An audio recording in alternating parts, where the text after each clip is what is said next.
Ruta Sepetys is an internationally acclaimed #1 New York Times bestselling author of historical fiction. Her work has been published in over 60 countries and 40 languages. Winner of the Carnegie Medal and honored by the American Academy of Arts and Letters, Ruta is renowned for giving voice to underrepresented history and those who experienced it. Welcome to the first 50 pages, Ruta. Thank you so much for having me. So your first books, including Between Shades of Grey and Salt to the Sea, are quote-unquote cataloged as young adult books. But we would really consider you kind of a crossover novelist, in our opinion, I guess, as librarians, because both students and adults worldwide are your readers. Your young adult novels explore hidden history and stories of oppression, but your debut adult novel, A Fortune of Sand, looks at history through a slightly different lens. Can you tell us a little bit about what readers can expect in A Fortune of Sand? Like you said, while my young adult work focuses on young people who are fighting oppression, my adult work will kind of turn its lens toward, things that were once vital but have vanished. So people, places, products that once, ruled the world, but now lay sort of buried or forgotten. And my book, A Fortune of Sand, is set in Detroit in the 1920s, when Detroit was considered the Paris of the Midwest, the Gilded Age of Detroit. And the story follows Marjorie Lennox, who is an automotive heiress, and she discovers a secret within her own family. And the story explores just how far will an American dynasty go to keep their secrets. I think that one of the first things that stood out to me in reading A Fortune of Sand was the setting. You truly bring us into Detroit during the Prohibition era through your descriptions of the places, the fashion, and especially the language that the characters use. The way they talk to each other was really fun, And as a reader, you truly feel transported to this time and place of glamour and grift, as you said, in Detroit's golden age. So what was the spark that inspired you to write this story? Well, the spark, I was born in Detroit and spent a lot of time at my grandparents' home, which for anyone listening, if they are a Michigander, which was around 6 Mile and Woodward, near the edge of Palmer Park. Not a very humble area, let's just say. But when I was 9 years old, I had the opportunity with my parents to visit a colleague of my father's, and she was the fashion writer for the Detroit News. And she lived in one of these, storied, gilded mansions. She used to live in our neighborhood and she had just moved in. And so as a 9-year-old, here I went, with my parents and discovered that some homes in Detroit and Grosse Pointe, they had hidden speakeasies. They had underground tunnels. And can you imagine, even as 9-year-old me, this was so exciting. Being in this mansion where, the walls speak and the floors creak and the windows rattle on the wind. And it was full of story. And it stayed with me from the time that I was 9 years old. Also what determines how history is preserved and recalled? I often wondered, why are these stories of glamour and crime? We see them, New York, Chicago, even Las Vegas, let's say, but not Detroit. So it was this uncombed historical wilderness. But the spark was that first visit when I was a child to that mansion. You talked a little bit about kind of our main character of the book, Marjorie Lennox, and I thought she was such a great character. Oh, thank you so much. I really researched women quite a bit during that era because the 1920s is known as a bit more of a era where, people were so free and it was the roaring 20s. But when you look beneath the surface, yes, there were certainly glamorous and glitzy parties, but this was a time when women were still truly suffering. And I wanted to create a character who wants to seize agency and power during a time when the world is determined to deny women of that agency and power. So I read a lot of journals from women of the time period. I listened to different old vintage recordings and radio recordings. As you talked about, there's a poetry of phrasing for every different era. And the way people spoke, this era definitely had this quippy click, and snap to it. And I wanted to capture that. But mostly, a story of women for women and what happens when a woman doesn't neatly fit into a gilded frame. Of course, A Fortune of Sand is not just historical fiction. It's romance and mystery and more. And kind of like you've touched on, it explores deeper themes, one of those being how women struggled to find agency in this time period.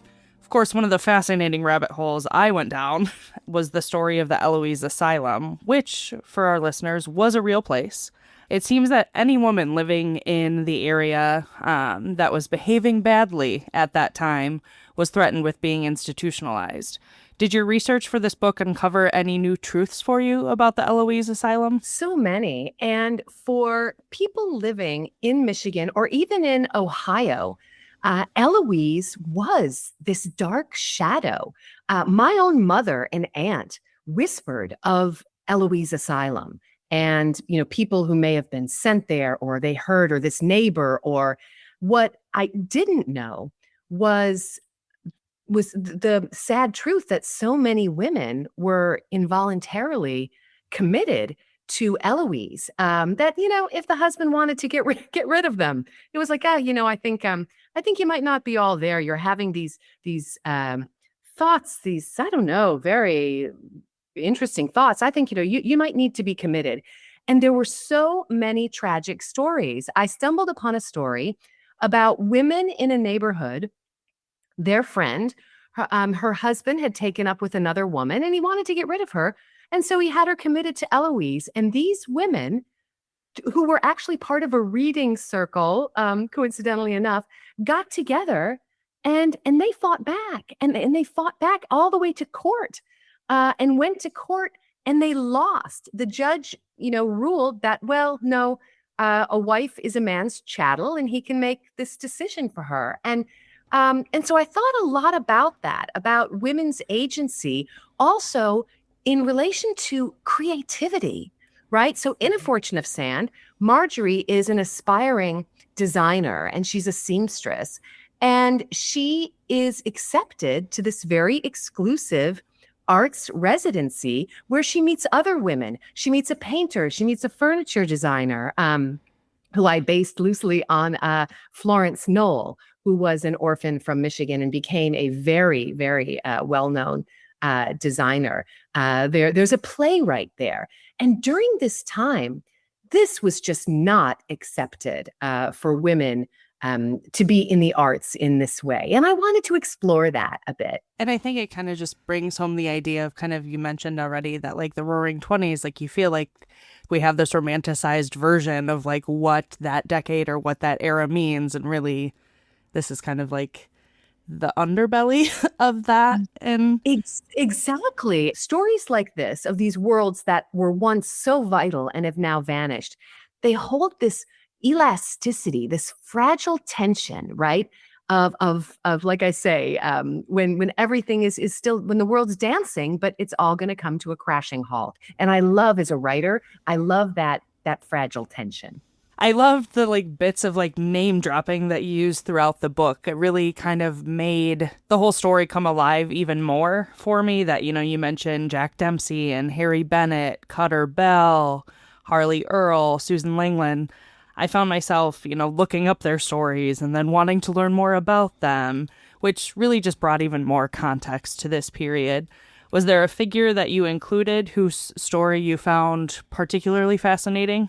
I spent 13 years. Yes, you can laugh at me. I'm ridiculous. I spent 13 years, you guys, building this story from bricks of actual things that happened. As eccentric as some of the details might seem, the parakeet, the umbrellas with names, they're all from real stories. that I dug up. But you mentioned Harry Bennett, and I'm so glad you did. There was this very rare book called "We Never Called Him Henry," and by Harry Bennett. And Harry was Henry Ford's kind of. I mean, now we would probably say he was, a bodyguard. Back then, they called him, he was in charge of personnel or something like that. Mm-hmm. This book was chock full of details. And, Harry Bennett, as he aged and retired, so to speak, he lived his life in seclusion on a hill, camped out. I mean, absolutely certain that someone was coming for him. So these automotive barons, I mean, this was such a competitive business. It was like its own world of gangsters, right? Mm-hmm. And Harry Bennett, that book that he wrote, there were so many details that also peeled back the layers of the relationship between Henry Ford and his son Edsel, and then the Dodge brothers, and what happened to these raucous, Dodge brothers who, oh my goodness, they were titans of industry. And within a matter of a couple months, they both died. And there was a lot of fear and trepidation and competition. It was a very interesting time. So yes, all of that history, every name that is dropped, so to speak, is based on actual happenings, actual people that I just didn't want to slip through the cracks of history.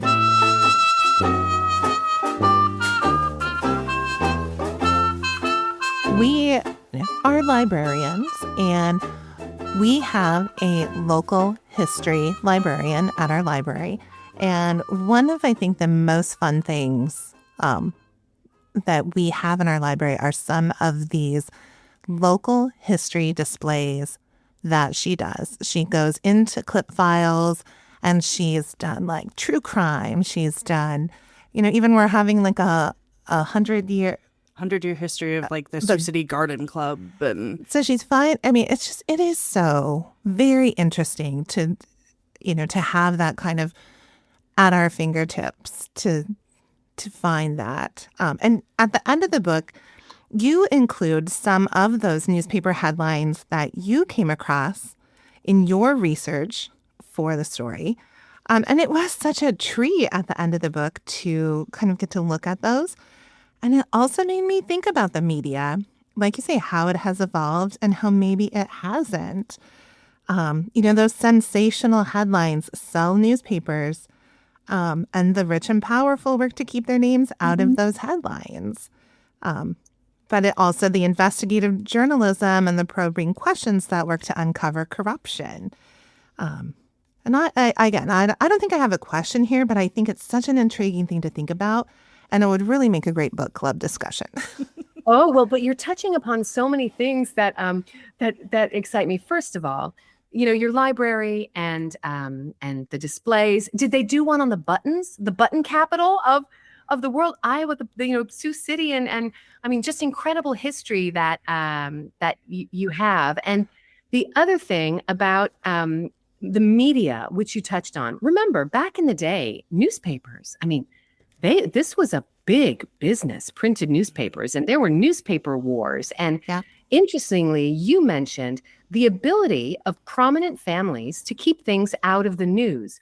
And to that point, it was on one of my morning reads with my coffee that I decided I'm going to read the New York Times. And I think it was like 3 pages in, there was a story about a jewel heist from the Detroit Institute of Arts. And I had not read about that. Why was that not in the Detroit papers? And I went back and I thought, I wonder if there's a mistake here. And then I dug deeper and deeper. And I think sometimes I'm more of an investigator than a researcher. And it turns out that, yes, there was this massive jewel heist, a 12-foot case of the Frederick Stearns collection that had been donated to the Detroit Institute of Arts. They were stolen and they were replaced with fakes, with glass fakes. And this was not in the Detroit papers. And so, of course, my brain starts to tick. Why not? What are they hiding? And do you know that as I tracked this down and I even contacted the Detroit Institute of Arts, there was a long delay before they responded, which is understandable. They're very busy. But when they responded, they said, Ruta, we don't know about this. Oh. And I said, well, I'd like to come. I'd like to see, the jewels. I tracked this down and I read and I was giving my sources and all the articles. And I put in FOIA requests. I worked with the FBI. I heard everything. And I said, well, here's the proof that the jewels have been were returned. And they said, well, we can't locate the jewels. What? Oh my goodness. And so that plays a large role in the plot with Marjorie Lennox. Yeah. Who is adjacent to this story at the Detroit Institute of Arts. And I just so appreciate your comment that, there's the news we know and there's the news we don't. Yeah.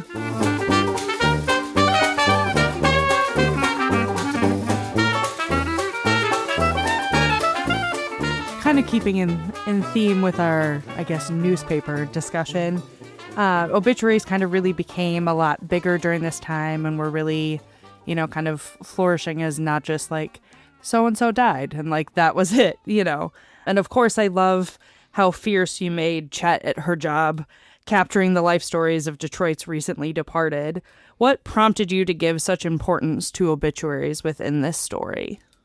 Oh, well, you nailed it. During this time, obituaries, people were very proud of their obituaries, whether it was for their husband or for their dog. It was a very interesting time. And what people, and then they would oftentimes, I noticed as I was reading the newspapers, they would print a correction to the obituary. Saying, actually, no, that isn't quite right. And I really loved the idea when I was researching these automotive families and how the daughters were being, married off and these arranged marriages with, other dynasties. And then there were these women like Marjorie, like Chet, who just weren't going to fit that mold. And I started thinking, as I was reading some of these bizarre obituaries, who is writing these? And how are they researching these? And why are families writing, oh, you must retract that, and arguing the obituaries? And so I had the idea of this really wonderful and unique, quirky woman who writes obituaries, but under the guise that it's her brother who's actually the writer. And Graham, their brother, who is the heir, right? He's the heir of this Lennox glass fortune. This family we haven't discussed. They make windshields. And so imagine like Downton Abbey in Detroit, but with a family of talented Mr. Ripley's. This family, they're like a bunch of shysters, which I learned through my research. So here Graham decides, I think I want to pen a salacious novel. So it would be good practice for me to write obituaries. But then he quickly gets bored with it. And Chet decides, wait a minute, Charlotte, they call her Chet, I'm going to write these. And she becomes so invested, in it. And whether it's Chet exploring her own grief or it's her way to cope, that's a whole nother book club discussion, as you say. But I loved writing that character of Chet, who was entirely her own personality within this, like I say, family of talented Mr. Ripleys. Thank you for writing such wonderful books and giving voice to those hidden histories. And thank you for such a wonderful conversation today, Ruta. Thanks so much for having me. Thank you. The First 50 Pages is a collaboration between the Sioux City Public Library and Siouxland Public Media. Find all of our podcasts at kwit.org. I'm Mark Munger, and this is Siouxland Public Media.